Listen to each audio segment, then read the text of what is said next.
There comes a point in every kind soul's life when the world begins to mistake their warmth for weakness.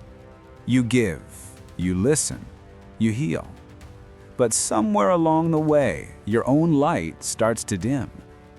You tell yourself that kindness is always good, that being selfless makes you noble. But what if I told you that being too kind can quietly destroy your peace, drain your spirit, and even endanger your life?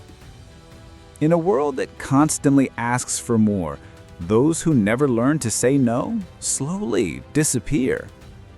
Today, through the lens of Stoic wisdom, we'll uncover 8 silent dangers of being too kind, and then learn 4 powerful Stoic strategies to protect your balance, to stay kind, but never be consumed. Because true kindness isn't about losing yourself for others. It's about being strong enough to love without breaking.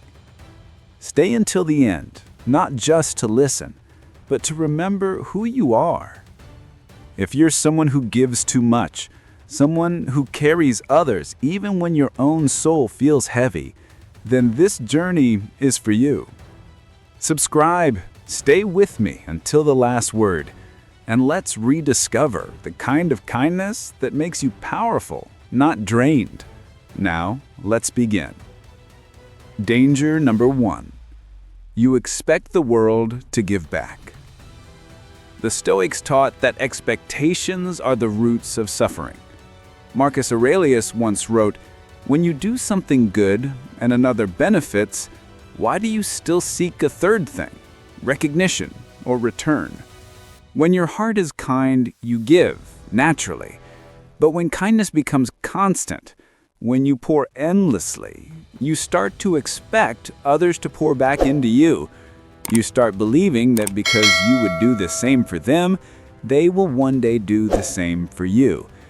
But life rarely mirrors our generosity, and the more you expect, the deeper your disappointment grows. This is the first quiet pain of the too kind soul, the heartbreak of expecting the world to care as much as you do. The Stoic answer is acceptance. Give because it is in your nature to do good, not because you crave recognition. Detach your kindness from reward, and you'll free yourself from the bitterness of unmet hopes. Danger number 2. You teach people to depend on you. People adapt to comfort faster than they adapt to truth.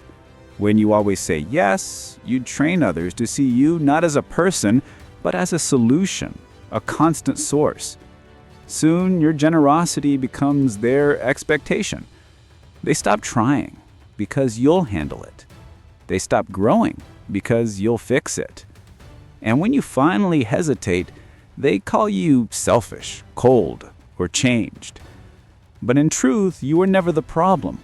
You were simply trying to step back and breathe. The Stoics remind us, the man who has learned to master himself is no slave to others. Kindness without boundaries is not love, it's servitude. You cannot teach responsibility to those who never face the weight of their own choices. So remember, saying no can sometimes be the most compassionate act of all. Danger number 3. You neglect your own goals. Every time you say yes to someone else's needs, you are also saying no to something of your own. Too many kind people trade their dreams for the comfort of others. They silence their ambitions so no one feels left behind. But what happens when the years pass? When you wake up and realize the life you've been living isn't even yours?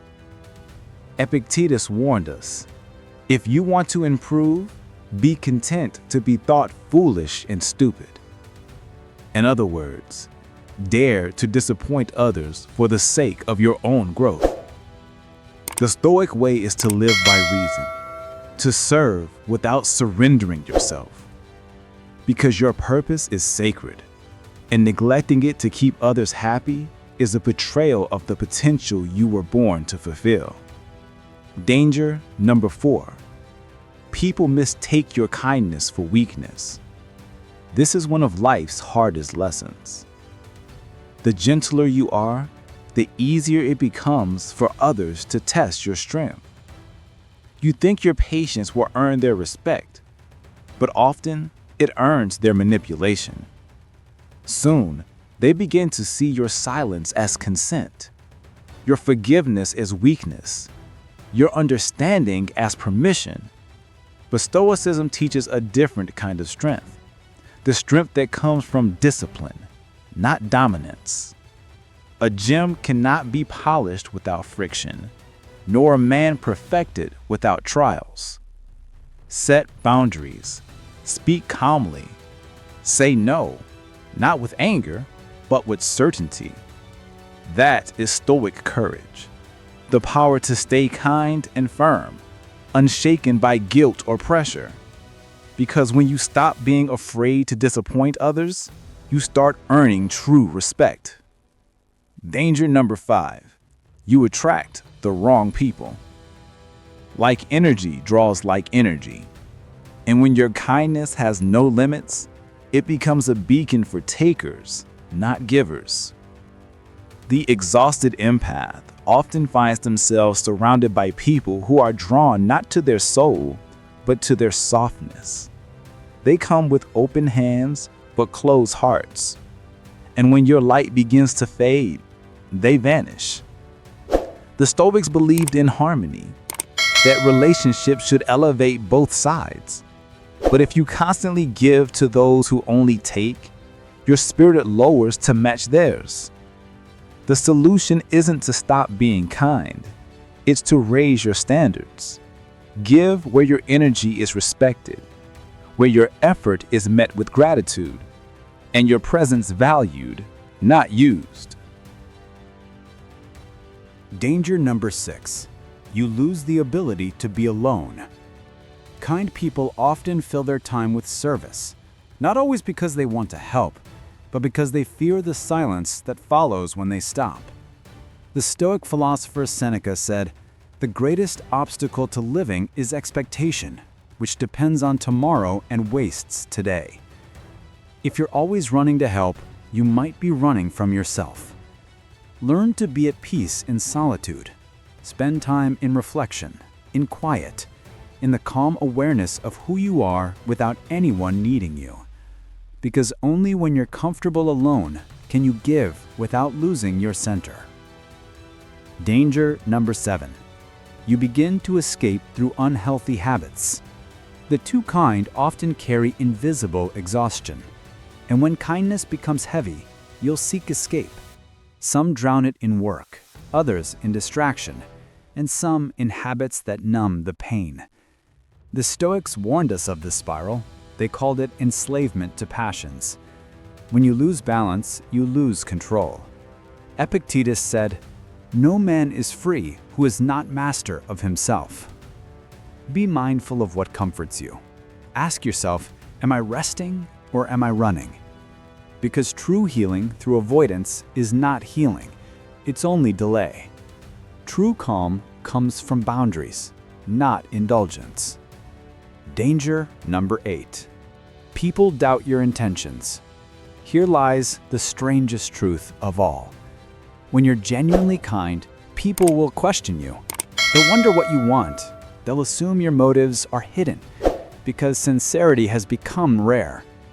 Your generosity may be seen as manipulation. Your compassion is strategy. And it will hurt to be misunderstood for simply being good. But the Stoics remind us, waste no more time arguing about what a good man should be. Be one. You don't need to defend your goodness. Live it quietly. Let your peace, your consistency, and your calm strength be your answer to their doubt. You now understand the hidden dangers of giving too much, but knowledge alone is not transformation. Wisdom, the Stoics said, is action guided by virtue. To remain kind and strong, you must build habits that guard your mind from exhaustion and your heart from manipulation. These next 4 Stoic strategies will help you do just that. They are not about hardening your soul. They're about purifying your kindness so it flows from strength, not guilt. Take a deep breath. Let's begin. Strategy number 1. Listen to your emotions. They are messengers, not enemies. The Stoics were not emotionless statues. They simply refused to let emotions rule them. To them, feelings were signals, signs of what we value, what we fear, what we must change. When you give too much and feel drained, that fatigue isn't weakness. It's wisdom speaking softly. You are giving from an empty cup. Marcus Aurelius wrote, "You have power over your mind, not outside events. Realize this, and you will find strength." Pay attention to how your kindness feels. If helping leaves you peaceful and light, continue. If it leaves you heavy, angry, or unseen, pause. Don't label those feelings as selfish. They are simply indicators that something in your balance is off. Spend a few quiet minutes each day reflecting on your emotions. Ask yourself, why am I helping? Is it out of love or fear? Guilt or genuine care? This kind of self-observation is not self-centered, it's self-respect. Because if you cannot understand your inner world, you'll always be at the mercy of the outer one. Strategy number 2. Master the word no, the language of freedom. Few words are as small and yet as powerful as no. It is a full sentence. It does not require justification. It is the boundary that separates peace from chaos. The Stoics valued self-command above all virtues. They believed that freedom comes not from doing everything you can, but from doing only what is right. Epictetus advised his students to learn to wish that everything happens as it actually does. Then your life will flow well. And part of that flow is saying no to requests that do not align with your purpose, to people who take but never give, to situations that drain your soul for the sake of appearances. Practice saying no calmly, no anger, no guilt, just presence.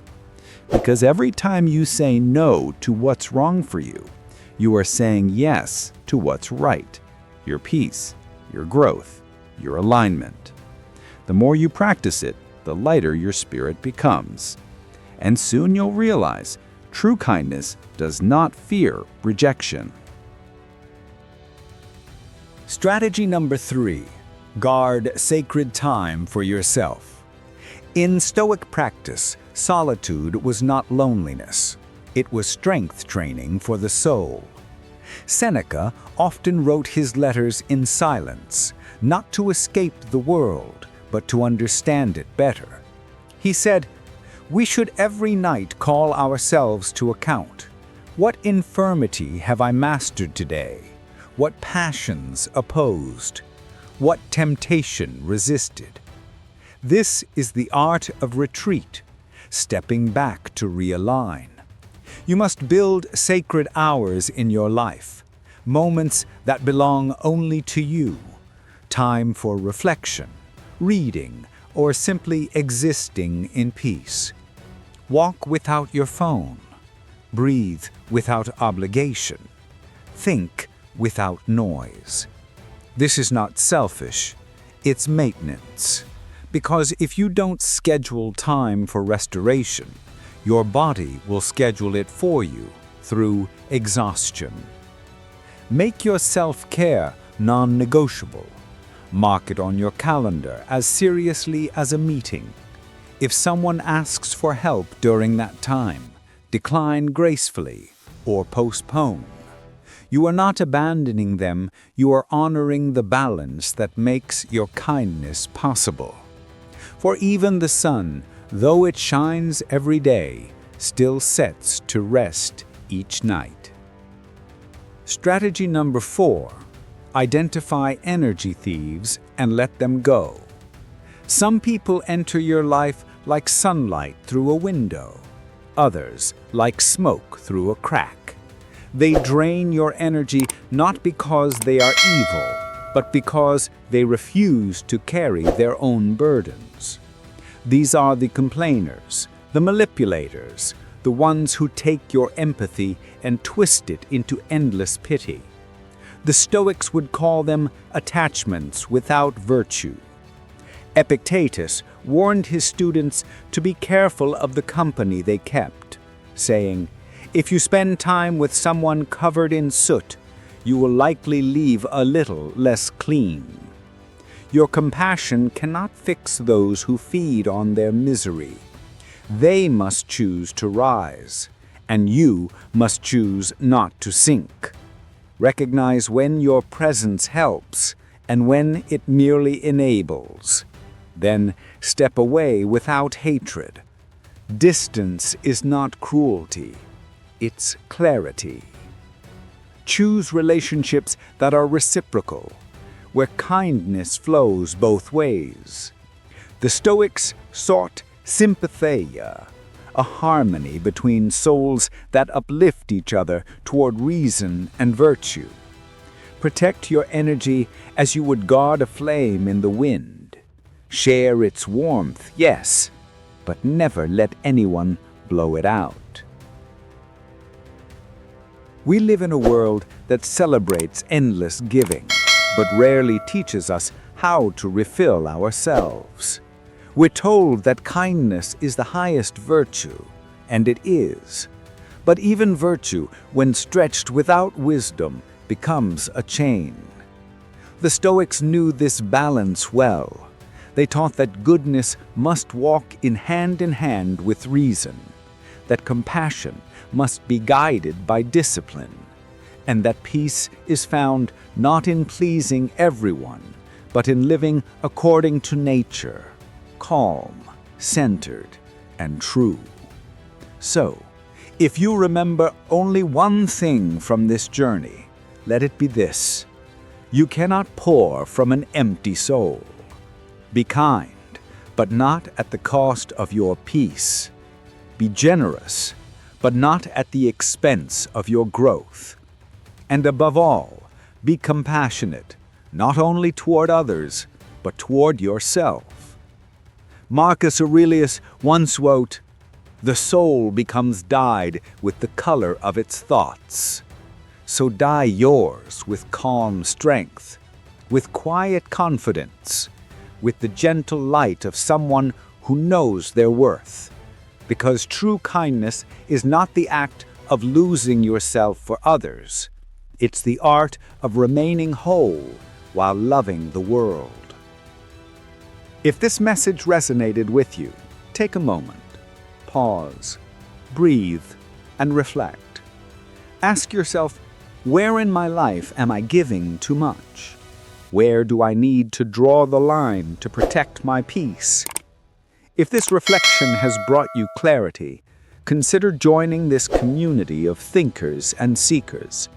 Subscribe for more Stoic wisdom and help others rediscover the strength hidden in stillness.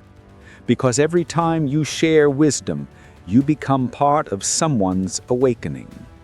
So, stay grounded, stay kind, and remember, balance is the highest form of love.